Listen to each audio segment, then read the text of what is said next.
What's going on, everybody? It is another day. That means another Ezra Miller story. And I just have to say, this one's pretty interesting because we're getting more details on something that came out a long time ago. Do you remember this video? Learn it?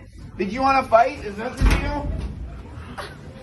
Whoa, bro. Fight? Well, the people over at Variety have gotten an exclusive interview with the woman in that video, and she is finally speaking about that whole incident. The article is titled, Ezra Miller accused of harassing woman in Germany, and Iceland choking victim breaks her silence. Look at the freaking art they chose to use for this. So according to this article, it seemed like Ezra had another incident prior to that choking that involved another choking. So Carlos Reynar, who was the bartender at the pub that Ezra was going to, happened to have a few words about Ezra and these incidents. They stated that there's always something with Ezra. Carlos also mentioned that he had to intervene in two separate incidents involving Ezra. The first was a heated argument between Miller and a male patron that began as banter but ended with the actor putting the man in a chokehold and later slapping him. Reynar, who broke up the fight, says Miller later apologized and the other male patron quickly shrugged it off as a joke. The actor was allowed to continue frequenting the bar. Reynar said, we just brushed it off as two friends getting drunk and getting in a fight. It's Iceland. This happens twice a weekend. Now, the second altercation was the video that we have already witnessed. But the next altercation, in which Miller assaulted a young woman at the bar, was a harder to discount. The incident grabbed global headlines when footage of Miller placing the woman in a chokehold and then pushing her to the ground went viral in early April 2020. Soon after the incident, Variety spoke with the woman Miller assaulted. She recently confirmed that her comments could be printed in this article. She asked to remain anonymous out of concern for her privacy, as she's telling her story publicly for the first time. According to 3 sources, the woman had been speaking to Miller at the bar prior to the quarrel. She said she inquired about the actor's feet, visible in flip-flops, after noticing some wounds which Miller explained were battle scars from a fight. After discussing how they got them, she began to walk away, but turned around and joked, "But just so you know, I could take you in a fight." Miller replied, "You really want to fight?" And the woman told them to meet her in the smoking area in 2 minutes.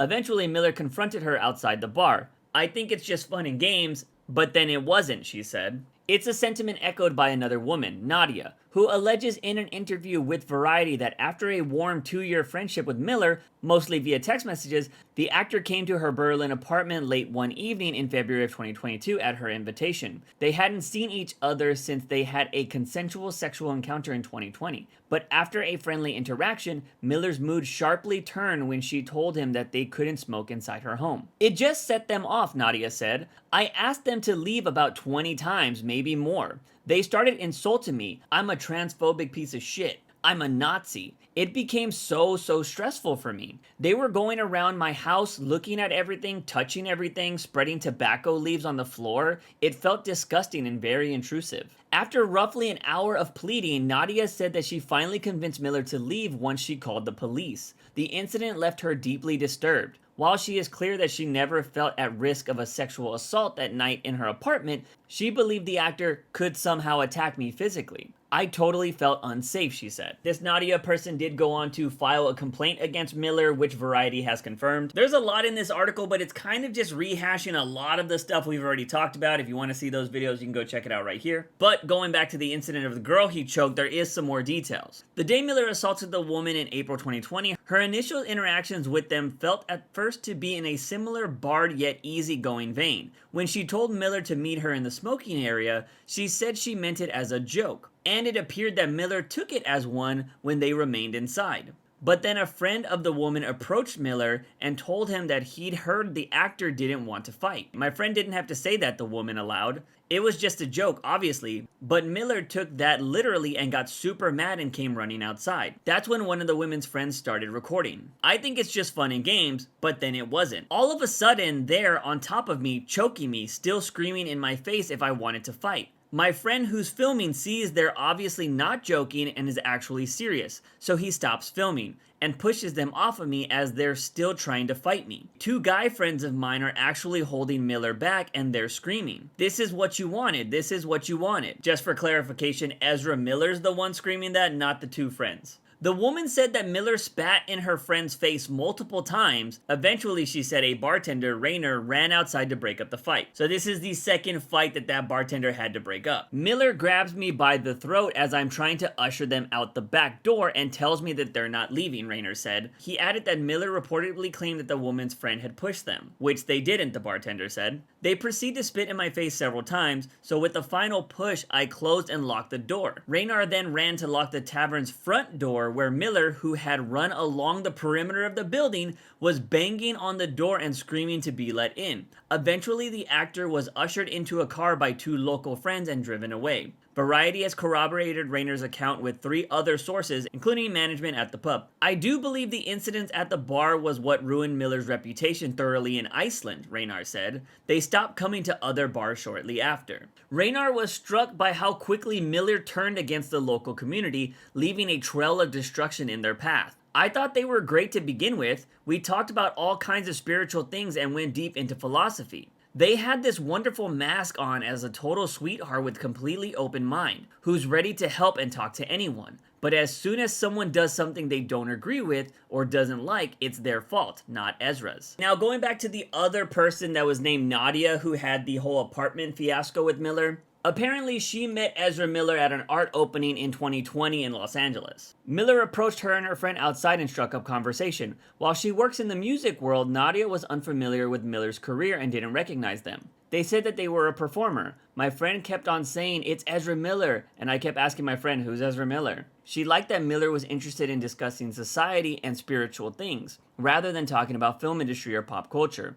It was refreshing. So as she was leaving the opening, Nadia asked Miller to exchange numbers. About 5 minutes into the car ride back to her hotel, Nadia said she started receiving pretty adult X-rated text messages from Miller, suggesting the two should hook up. Which, by the way, was totally fine. There was nothing abusive about it. "I'm just not into texting like this," she said. I told them to stop, and they stopped on the spot. The two kept texting on Miller's last night in LA. They spent the night together. They were super caring, super nice, she said. I had no reason to suspect anything bad was ever going to happen with them. I think this part's pretty interesting that Nadia said she cannot share the text messages with Variety out of concern it would violate German privacy laws. I don't think that would be an issue in America.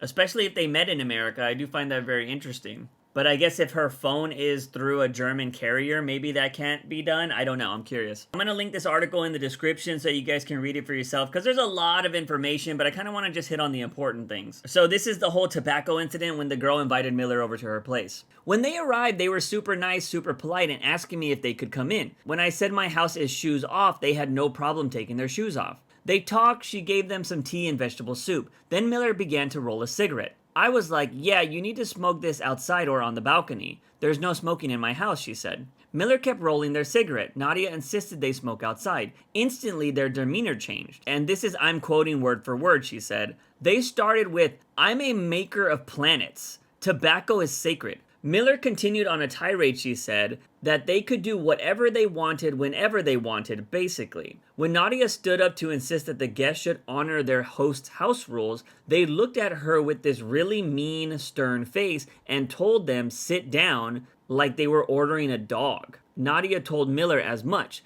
Their reply, she said, was, "Yes, I'm talking to you like a dog." I said, "Okay, if you want to talk to me like this, it's time for you to go," she said. But Miller didn't. Instead, they escalated, accusing Nadia of being transphobic and a Nazi. I asked them if they remembered I told them I'm a descendant of the Holocaust survivors, so why would they even say that to me? They answered screaming at me, "Yes, but how many people of my family died?" Because many people in their family died. I was like, oh, okay, this is a game of who has the most trauma? So Nadia disengaged. The only thing I said to them was, "Leave my house. Go away, leave. Can you leave now?" she said, like a broken record. Miller persisted, stalking her apartment. I told them I was calling the police because they were refusing to leave, she said. And while I was calling the police, Ezra was calling the police or pretending to call the police. I don't know. Miller entered Nadia's bedroom, and when she told them to leave, they started to shout that they were a rape survivor and I was triggering them.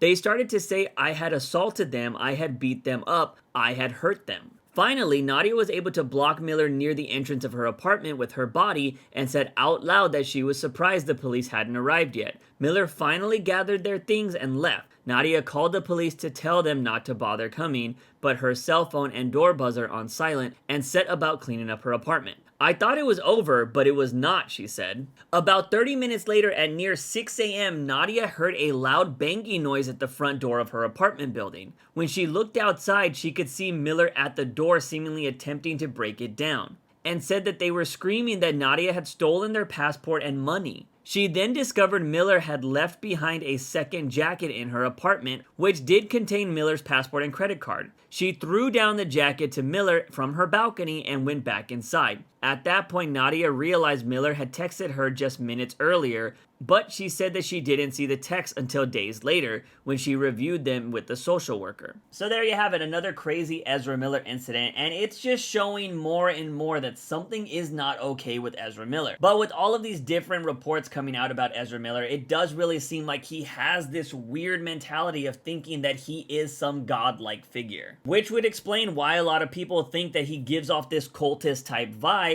and why a lot of people could be scared of hanging out with Ezra Miller, because as a lot of these reports say, he starts out as charming, he's nice, he feels different from other celebrities, but the moment you say something he doesn't like, he changes like flipping a switch. I don't know, so what do you guys and gals think of this new Ezra Miller story? It's pretty crazy. I like that we finally got some explanation to that whole video, because when the choking video came out, it kind of came out and then just disappeared, like nothing happened with Ezra Miller, and maybe it's because that person didn't press charges, and I don't know, Ezra Miller just seems to jump from country to country and just find a new little community to start terrorizing. With there being a new Ezra Miller article seemingly weekly now, it's going to be really interesting to see what happens with the Flash movie, which is still a year away from coming out. Anyways, that's all I got for this video. If you're enjoying the content, hit that subscribe button, leave a comment to let me know what your thoughts are on this whole craziness. But as always, I'm your host, JUICEbox. Remember to wake up in the morning, ask yourself something about my daily dose of juice. See you guys next time.